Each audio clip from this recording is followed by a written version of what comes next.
Okay, and welcome to TCU, my former student, Thank Timi you. Komonibo. How are you doing? I'm doing well. Thanks for having me. Okay, well, I haven't seen you in a while. It's been a couple of years since you were in my graduate seminars at Syracuse University. hmm Timi, can you talk about your professional journey since graduating from Syracuse University? Sure. So I came into the public diplomacy program having a background as a teacher. So when I entered public diplomacy, I really wanted to have a wide range of skills because I knew that there were many different things I wanted to do. From the PD program, I went into recruitment actually for the Newhouse Communications School. So I was the associate director for recruitment and diversity. And then from there, I jumped into a different type of recruitment, into human resources. And now I'm the manager of employee engagement and retention at a nonprofit. I love it because it's so, in a way, it tells a story that a lot of the students who are watching right now and are sitting there saying, do I really want to be a PR major? Do I really want to be an advertising major? Do I want to work in those industries? And so you essentially have, is your undergrad in education? My undergraduate is in communications and then like cultural studies. There you go. And then you get a master, you say PD, but public diplomacy is a dual major in public relations and international relations. It is. And then you went to work for the recruitment field in higher education, and now you're in a non-for-profit HR capacity. Right. And I think this is going to be kind of a typical road for many of the students who are watching this, right? Right. I think a lot of times I like to think about the communication skill set as more like a way of orienting your brain. It's more like you're able to look at problems in the world and say, how can I navigate around this? And I think that my communications background and ability to understand things like research and campaign and all those things, it helps me look at problems in a very unique way. All the organizations I've worked with have said, we love the way that you think. And that's been one of the helpful things in my career. So at TCU, our department is called the Department of Strategic Communication. Are you really referring to the strategic element? Exactly. So That's let's talk. exactly it. So let's talk about that. So back in the day, when you were an undergrad and then later as a grad school, you had to sit through research class, and you and all of your friends were probably like, "This is the worst class ever," right? It was challenging at times. Yeah.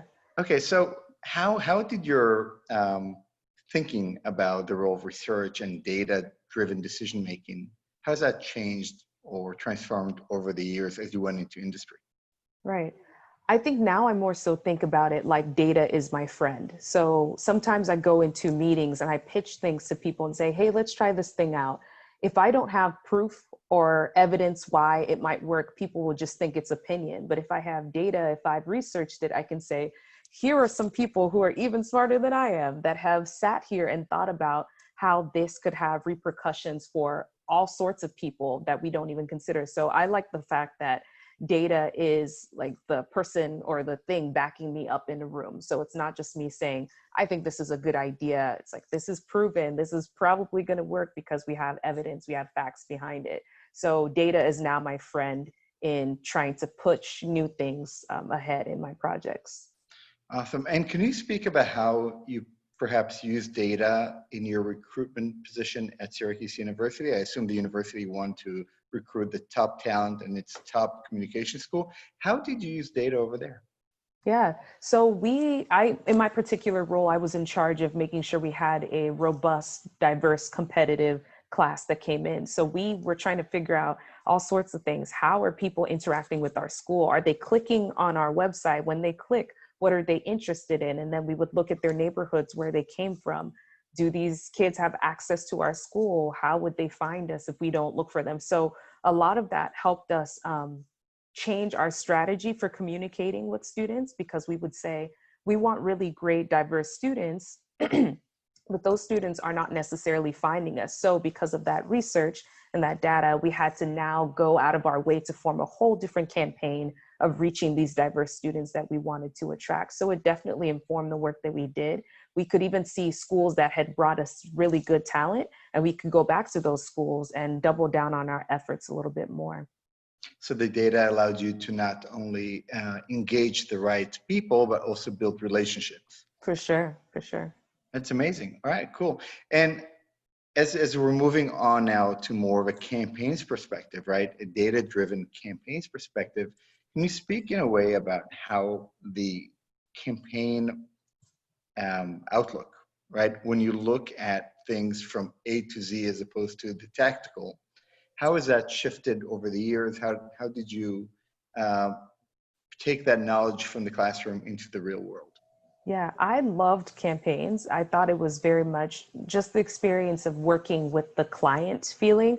It's really great problem solving, and you get to put on your empathy cap and say, okay, this is a problem area for this client, and this is how they see the world. And how can I step out and give them a perspective and give them other pieces of the puzzle that are missing? I love the project management feel of getting to work with your classmates and using everyone's strengths and their skills. Even now, I don't work in full-blown campaigns, but our marketing team that works with us is always doing all sorts of things, and I get to add insights because of my experience doing campaigns. So I think it's really important.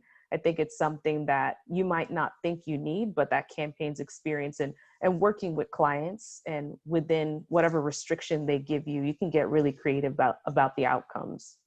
It's amazing. So as we wrap up this interview, I want to ask you if you can share some advice. I mean, you can give better advice to my students than I can, or most professors, because you just went through it, right?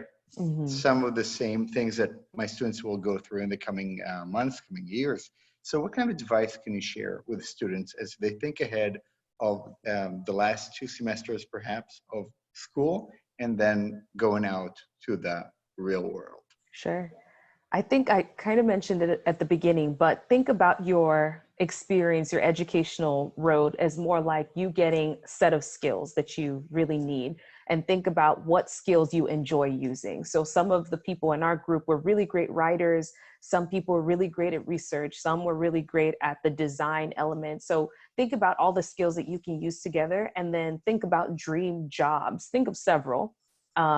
And be flexible with how you get there. A lot of times our group was very prescriptive and saying, hey, I want to work here and want to work here. And then looking at all the places people ended up, they're in phenomenal jobs, but they're kind of different than what we first thought of when we first entered our program. So be flexible with your end outcome. You could end up in a really great place that you never considered. So lean more on your skills and your experiences and be curious about the world around you, even if it doesn't fit in a neat box.